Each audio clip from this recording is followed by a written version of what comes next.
Idaho has some of the best biking in the country, with more than 12,000 miles of single track trails for mountain bikers. And who could forget the iconic 25-mile stretch of the Greenbelt we get to enjoy here in Boise. One trail that really sets the state apart, though, is Hiawatha.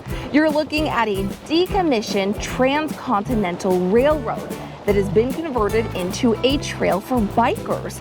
And just like a typical railroad, this comes with multiple tunnels and bridges, and lucky for us, follows a gradual downhill slope. So you barely have to do any pedaling and can enjoy your time sightseeing.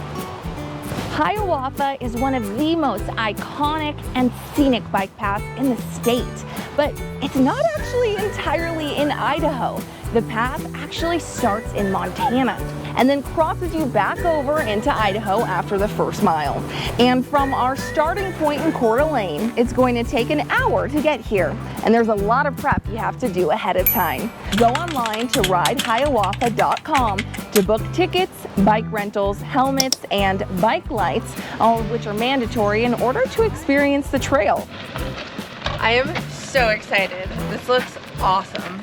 Once you get your bike passes and put your helmet on, you're ready to go. I match. All red. I'm so excited. Ready? Okay. This bike ride starts off with a bang, and within about a minute, you'll enter St. Paul Pass Tunnel. It's more than 1.5 miles long, is always cold inside regardless of how hot it is outside. It's filled with lots of mud, and it's pitch dark. Turn the light. Oh, that's blinding.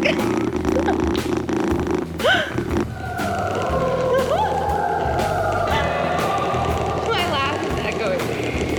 Okay. This path is unlike anything I've ever experienced before.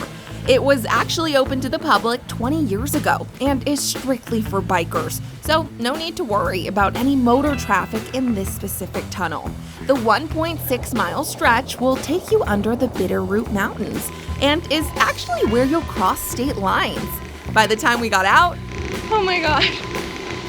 Oh, I'm so dirty. we were back in Idaho.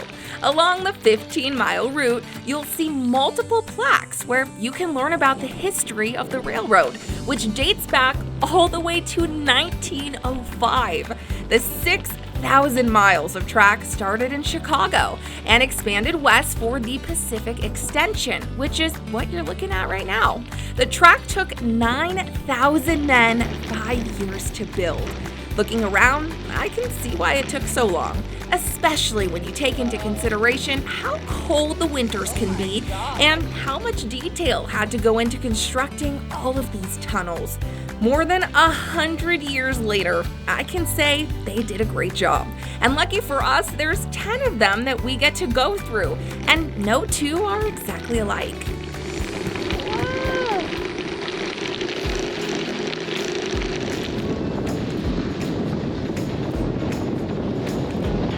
The last passenger train came through here in 1961. The railroad later filed for bankruptcy and was abandoned in 1980. So while you won't find any active lines in here, something to note is that you will need to be on the lookout for motor vehicles in some of the tunnels, just like this shuttle that runs all day to take bikers back to the top, which is really nice because you never have to pedal uphill. You'll also get to enjoy 7 sky bridges, each one more beautiful than the last.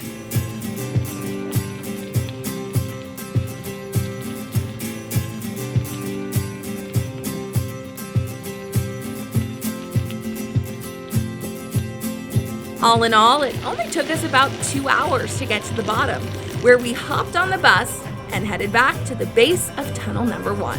Once we made it back through, we were ready to jump in the car and head home, although I was in desperate need of some new clothes.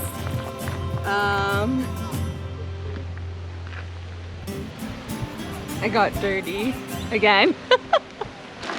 That was so cool. No amount of mud could change how amazing our weekend in northern Idaho was. And even though we could have stayed all summer, it's time for us to head back to Boise. Thanks for watching. Be sure to follow us on all of your favorite social media platforms at Sophia Dumani TV to see how you can uncover all of the hidden gems in the Gem State. Have a great weekend.